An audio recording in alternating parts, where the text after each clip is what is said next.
Long time no see. It has been almost 2 years since my last YouTube video and I'm so excited to finally be back. To those who don't know me, my name is Radmila Cinnamon. I'm originally from Ukraine and I help international students apply and get accepted to prestigious universities abroad with scholarships. This YouTube channel I dedicate to my English learning experience and I'm sharing here with you the best practical tips on how you can improve your English fluency. So I've been thinking a lot, what can be my comeback video? What should I be talking about? So currently I'm living in the Netherlands and I've been living here for 5.5 years and I'm learning Dutch. And right now I'm noticing that I'm using a lot of instruments and techniques that I used when I was learning English. So today I thought that I'm going to give you a lot of examples and a lot of practical tips on what is working for me in learning a new language. And you can apply it to you learning English or to any other language. I'm sure it's gonna be really useful, a lot of practical stuff in here, and I am so excited to be back.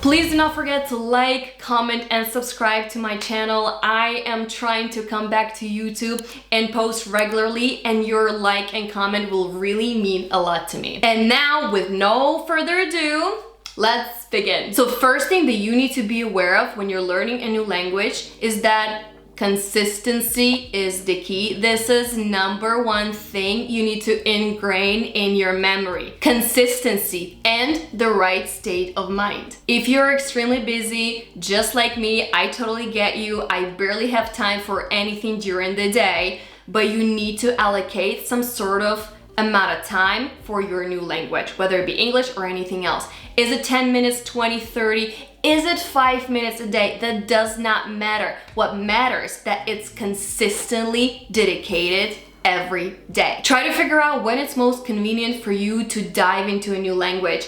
Is it during your breakfast morning routine? Is it during lunch? Is it after dinner? When is it gonna be? It really doesn't matter as long as it actually is happening every single day. Figure out what's your bare minimum. Is it gonna be reading just one article a day in a magazine? Is it gonna be talking with your friend for 10 minutes? Is it gonna be watching 15 minutes of a TV show with subtitles in English? Your bare minimum can be anything that you set your mind to be. And now here's the key. You do not go to bed without doing your bare minimum. Also, try to get rid of that mentality that you need to do 100% your best every day. That's just not humanly possible and you're gonna set yourself for disappointment and failure. I used to think that if I don't have 4 or 5 hours a day or even 2 hours a day to learn Dutch, I just shouldn't even begin and I shouldn't be trying. And what ended up happening is that I was waiting for 5 years to actually start my language journey. And the reality is that you don't really need that much time. You just need to be consistent with your tiny efforts every single day, even if that effort is just 1%, because 1% multiplied by 365 days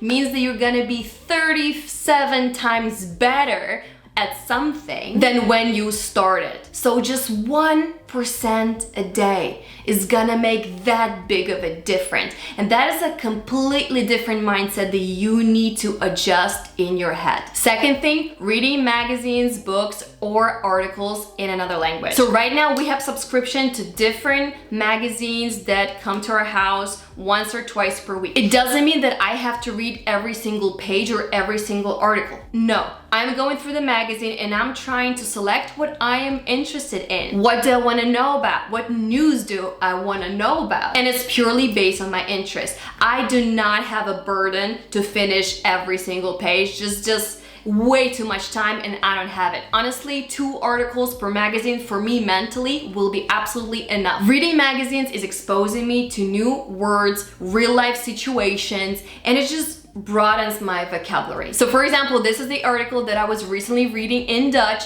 Check it out how many words I don't know. Whenever I don't know a word, I'm always writing it down above the word, so then I am visually memorizing that I have the translation of this word somewhere in this magazine. If you're not reading books, articles, or magazines so far, start right now. It's going to enhance your confidence. The third thing that is helping me a lot is keeping a dictionary with all the words that I encounter. I was doing the same when I was learning English. Whenever I encountered a word that I didn't know, I always put it in my dictionary, and then I would go through it once a week. For example, this is my dictionary in Dutch, and I'm keeping it every single week. So I'm trying to update it whenever I encounter a word that I don't know. What's important is that I'm not trying to write down every single synonym of the word that I encounter. I'm just writing the exact translation that I read in the book or in the magazine. I don't want to make it too complicated. I don't want to write down so many different translations of the word that it will just make me confused. So I'm writing just one translation of one word that I read. What's really important about keeping a dictionary is that you will have to go through these words at some point. So usually I allocate 1 day per week, whether I'm just sipping my tea or coffee on a couch, or I'm somewhere in the subway, just 10 minutes to go through the words and just look through them again. The best practice that I still do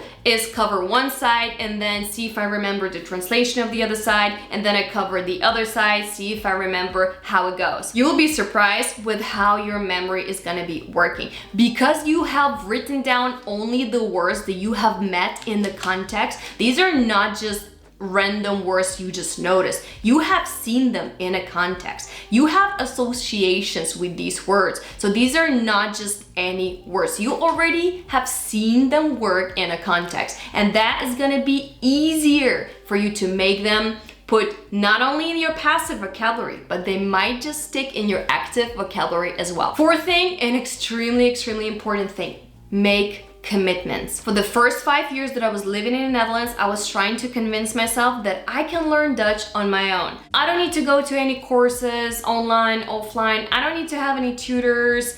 I don't need to have any commitments. I can just force myself, sit down on my free evening and just learn on my own.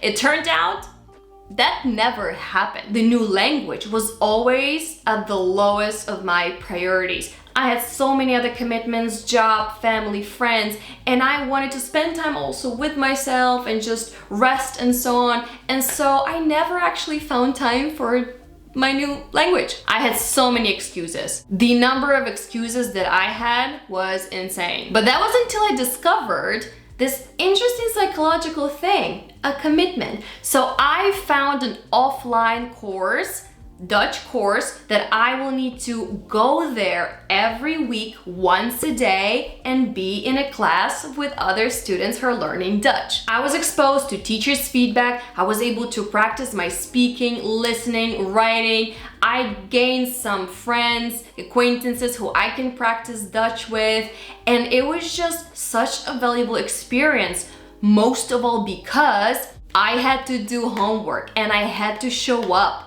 somewhere 1 day a week. That commitment, that class was already in my agenda. It was already in my schedule, and I was building my life around it. I couldn't skip it. I couldn't not do my homework because I didn't want to be the only person who doesn't do her homework. So I always did my homework on time, and I always came on time, and I never skipped a class. It's only 1 evening a week. And I gotta tell you, the progress is slow, but it's steady and consistent, and this is exactly what you need. So make this commitment. Put the time in your agenda that this evening on Friday, I'll be spending time for an hour learning Dutch, or afternoon on Sunday. It does not matter. Book it in your calendar and plan around it. Or sign up for courses if you can. It doesn't have to be an offline course. There are plenty of online courses as well, or you can also study with a tutor. By the way, I'm super excited to share that my company and I launched our own English school. This school is dedicated to preparing students to take TOEFL or IELTS or improve their American accent. So if you're planning to study abroad, or you just want to work on your fluency, your vocabulary, and just on your confidence speaking English, we have individualized one-on-one classes with a tutor. All the classes are based on a very convenient platform where you can indicate your available slots and book your time according to the schedule that teachers have online. We have incredible certified tutors that can definitely help you get to the next level. So if you're planning to study for TOEFL or IELTS, or you simply want to improve your American accent and fluency, please do not hesitate and click on the link below.